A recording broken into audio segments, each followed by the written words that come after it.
So this here is my PlayStation 2 Slim. I actually got this one for a very cheap price because the seller told me it was defective and not working. Turns out he was just using a PlayStation Portable power adapter to power this thing. And of course, since the PlayStation Portable uses 5 volts and the PlayStation 2 Slim needs 8.5 volts, of course it will not turn on. As you can see, it's the same plug. Now, I do not actually have the correct power supply for that, so I was just using my lab or bench power supply to power this device. And I've already disassembled it completely to clean it. But if we take a look in here, you can see that the laser unit is missing. Now don't worry, I still have the laser unit, which is this one. But it turns out if we take a look at the console itself, you can see it has been treated a bit badly actually, and it's got some broken edges and so on, so it shows that the unit has probably fallen multiple times off the table or so. And yeah, so this here is the laser unit, and as you can see, well, when I got it, it was making a horrible noise, and I figured out that the CD, if it is on there, was scratching with these. Normally there is a piece of plastic that goes underneath the CD, and that was scratching on the disc. So I've actually cut those off and everything worked fine. But if we take a look, like so, we can see that the CD is not spinning evenly.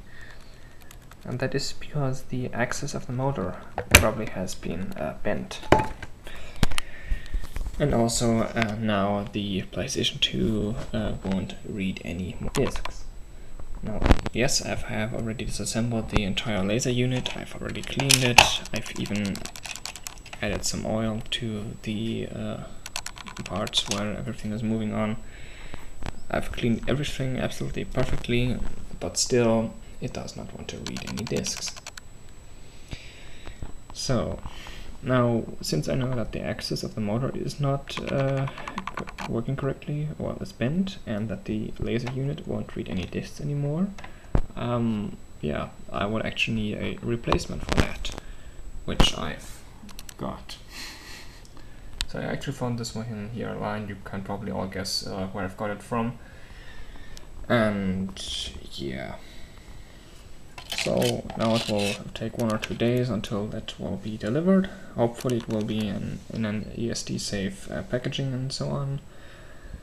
And well, otherwise I will contact the seller immediately and say that I do not want to have it like that. Because this here is some real sensitive devices, and they should be packaged, if they get shipped, very, very carefully. But yeah.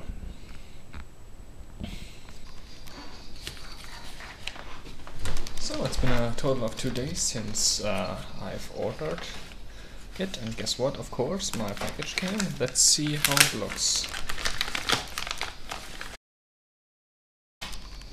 Oh, I was scared they just put it in there without a box. That looks pretty nice. I actually really hope that it has got ESD, that it's ESD packaged inside of that. Otherwise I will not use it and send it back to the seller. Oh, it is. That's great.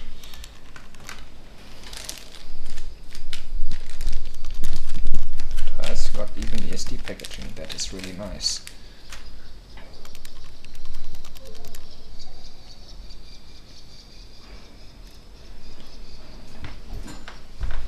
So here's a close-up of the laser unit. Looks all very nice. My camera will focus on that. There we go. That's the back of it.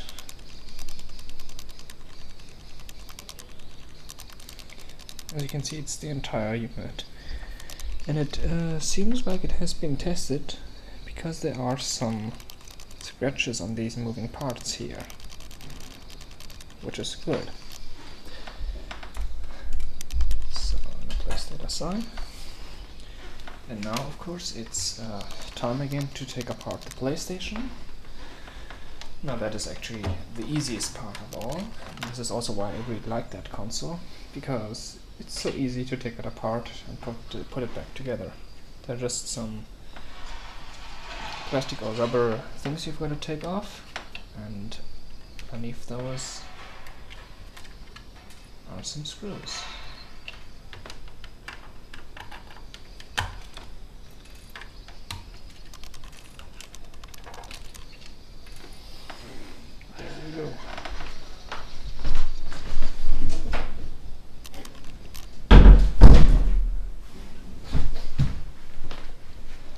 Okay, so there's a total of 6 screws inside the entire unit. There we go. Now removing those is, of course, very easy. Just take your Phillips screwdriver and remove them.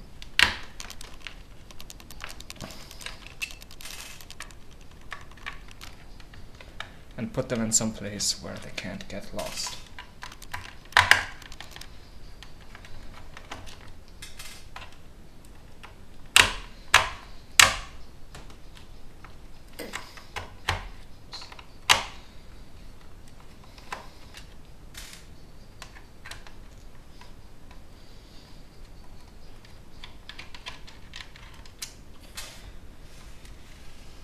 Okay, with all the screws removed, it's time to flip over the console, like so, and just start on one side, put your fingernails between the 2 plastic shields and just pull gently upwards.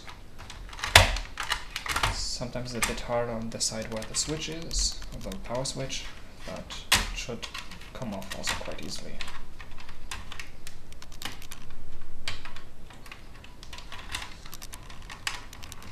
Okay, mine is stuck.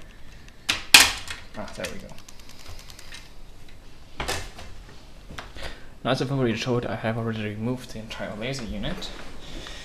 So what I'm going to do now, well, first of all, I have kept the screws and the rubber pieces. You need those.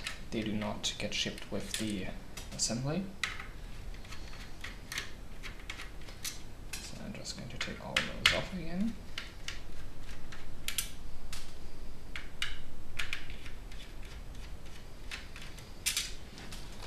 I have already cleaned the entire console, but still, just going to go over it once more with some compressed air.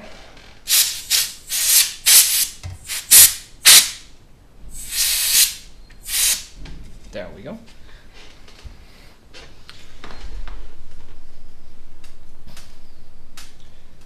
And what you've got to do, you have to put these rubber things here, which are on the screws. These have to go onto the laser unit itself. Here, here, here, and here. Just gently stick them in there.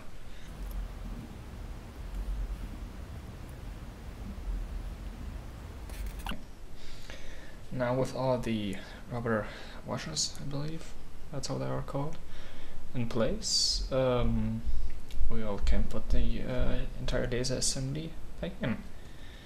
Now first of all, one thing I'm going to point out, I still have got my old laser assembly, which is this one. You might want to keep some parts of this one. For example, the stepper motor, because if the stepper motor on the other one fails, you still have one, and the stepper motors are exact the same. On my one, this motor here is bent, so it's probably no use reusing that, but still, just having it as a spare. And well, my laser assembly, my laser isn't working, so yeah, probably I'm not going to reuse that one. Now, as you can see on the old laser assembly, here is a piece of protective plastic. Now it is actually recommended that you put that in there, but it's not covering the laser. As you can see, it's just there. And also there's nothing really you've got to protect underneath there, only the flat flex, so maybe, yeah. But still, you've got to remove that old piece of plastic from the old assembly and put it onto the new one.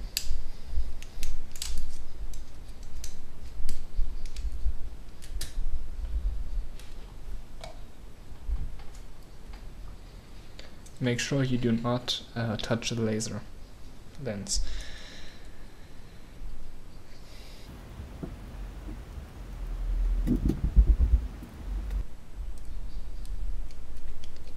And that screw is just on there with one screw, and that's all. Okay, now two of the more difficult parts. I will hope you can see that. Oops. So as you can probably see, there is one flat flex on the PlayStation already. This one is the one which goes to the laser. And if we flip the entire device around, there's a small slot where you gotta put it in. This is what you do, is just you move it up, either with a screwdriver, mine already was up, and you've got to insert the flat flex in that and just close it with the side of the thumb or something else. And after that, we can connect the motor and the stepper motor. Oh, actually both of these are stepper motors so far as I know. So here we go. Also, you might want to be careful, and the one thing I would recommend is you take the laser and gently, very gently, move it as far up as possible.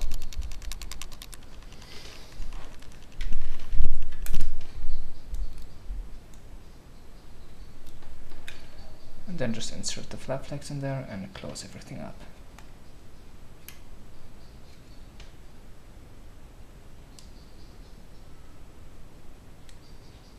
There we go.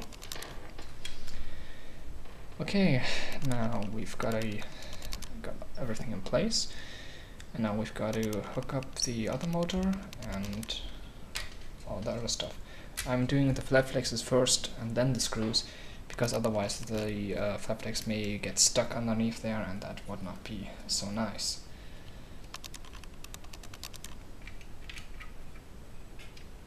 That one just slots in there and there's nothing else you've got to do.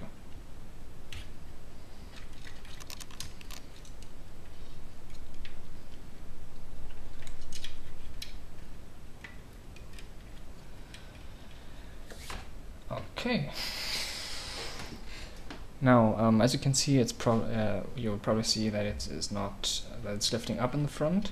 Now, I'm not going to press on very hard on the flat flex. It could maybe happen that you break one of the traces in there. So I'm just going to screw it in and let the PlayStation, the pressure of the screws, do the rest.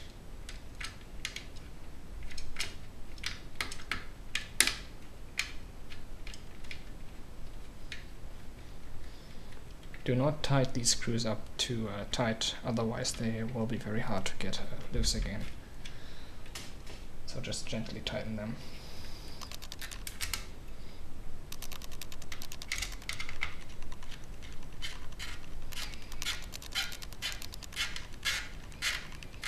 That squeaky noise is normal. That's just the rubber rubbing on the screw.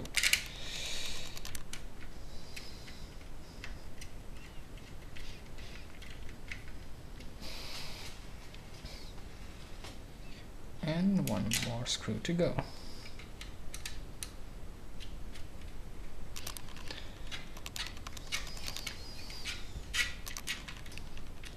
Now there's still one last flat flex, which is the one for the stepper motor in here, and the way you put that in. Okay, there we go. Just gently insert that. Press down on it. There we go. So that is all you've got to do. Now, first of all, I'm not going to reassemble the PlayStation. Put my camera back on my tripod. I'm going to do a quick test and see if everything works.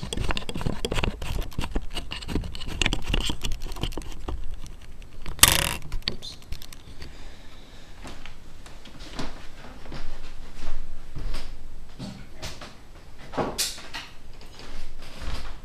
Now the only problem which I have is that I do not have the power supply for the PlayStation 2 Slim, since the previous owner just gave me a PlayStation Portable power supply, so I'm using my bench power supply and set it to 8.5 volts, and that will power the PlayStation 2. PlayStation 2 uses about 2.5 to 3 amps without any extensions. But on the back of the box it says it can go to 5. Just set that gently to 8.5.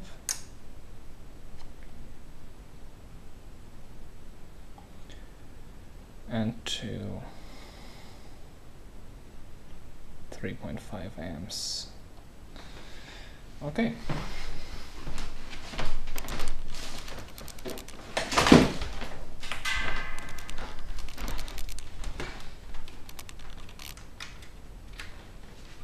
Going to hook my PlayStation up to my Mac.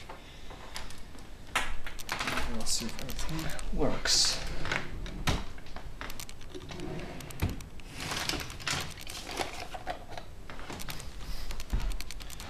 This is what I'm actually always using to connect coax video devices, Tinge video devices to my Mac.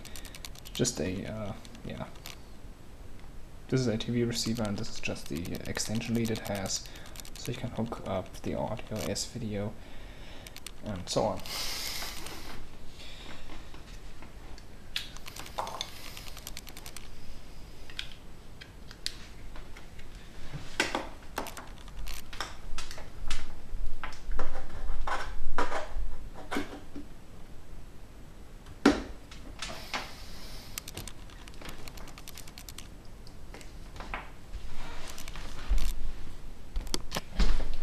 Here it is. That's just the power cable from the PlayStation Portable. What I've did, I've cut the ends off, so I have the negative on the outside and the positive on the inside. And I can hook my bench power supply up to that.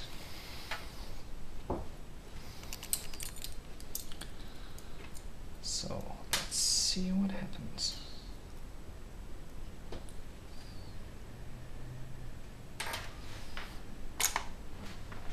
Okay, PlayStation is pulling about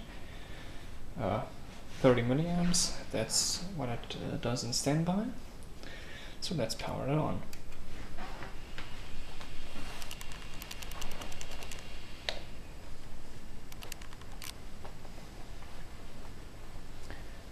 Okay, so well, first of all, we just have the regular menu. Oops, that does not sound good.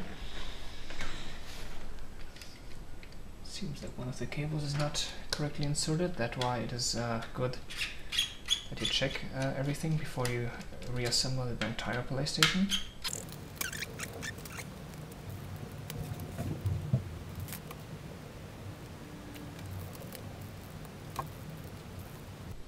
So right now I'm not going to screw it in, I'm just going to check if that happens again if I turn on the system.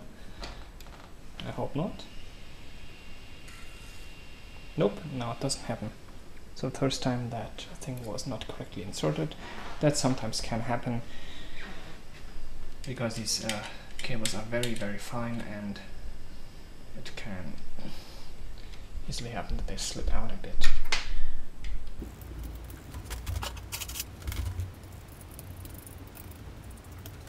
Oh, that's cheap. This is where my screwdriver hit, just underneath the small cover of the PlayStation.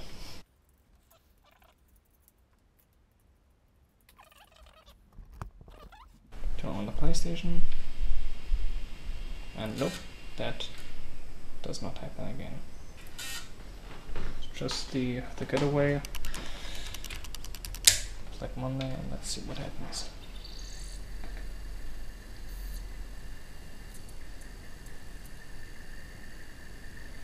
And it reads.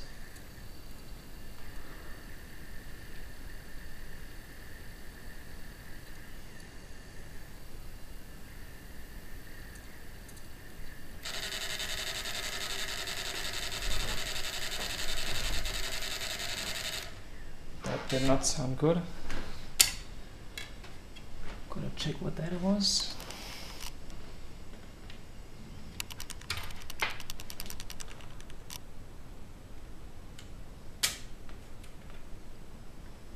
probably know that. Probably know what that was. The laser head maybe just got stuck somewhere. Go and reinsert that. Let's see if that happens again.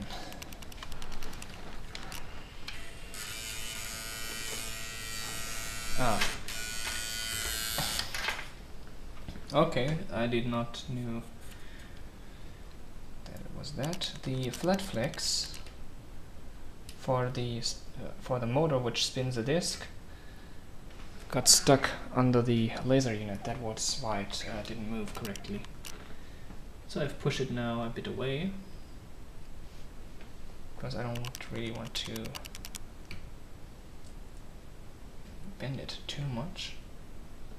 Let's see.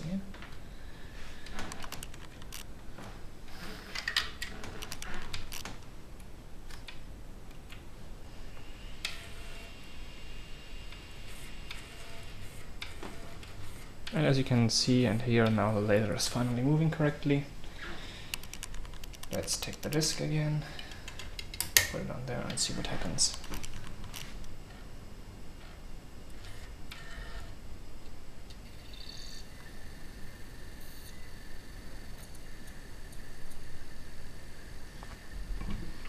And it starts to read the disc.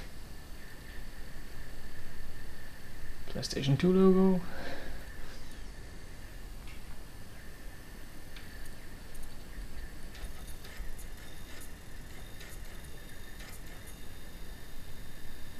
And there we go. Currently my memory card is on the other PlayStation, so yeah.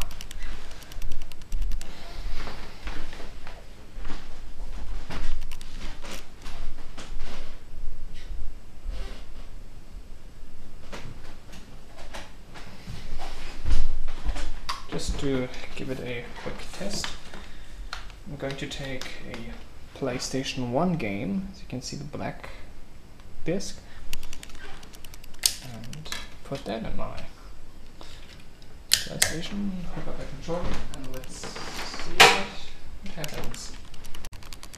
Okay, okay, so well with the PlayStation 1 disc and now a controller. This is not an this is not a controller by Sony. This is by some other company. JWin. Yeah, but it works. And yeah, I've also hooked up some cables so that we get audio out of the system. Do full screen on this. Like so. And let's turn on the PlayStation. Let's see how.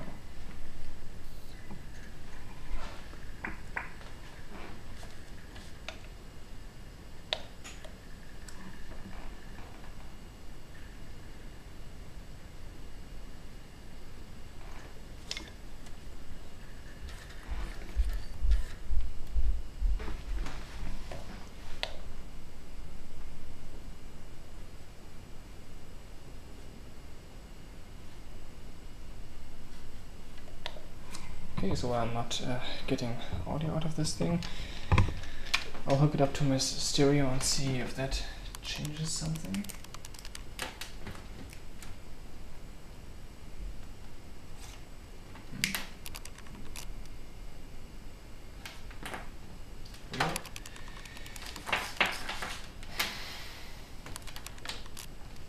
So well, I have definitely ruined the cable now, but yeah, okay.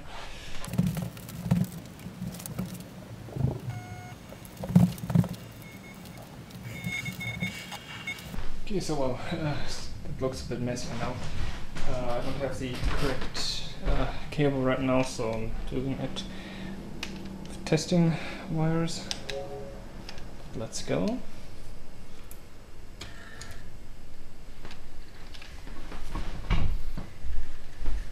And see if that works. So it definitely has found the disk, so it reads again. That's good. And we also have audio.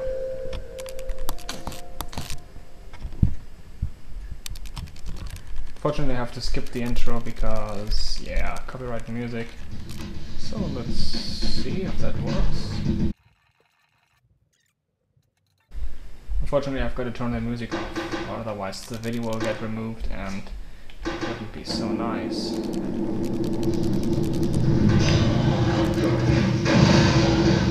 Whoa.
So well, that definitely seems to work, and the PlayStation 2 is now finally fully operational. And yeah, if you're wondering how I've managed to make the PlayStation 2 read the disc by only pressing one button, there are two in total that tell the PlayStation if the tray is closed. Well, the second one is there, probably can't see that. There's some hot glue on it, so that button is always turning the PlayStation disc is inserted. Only the one here in the front is the one which is still normal. But yeah.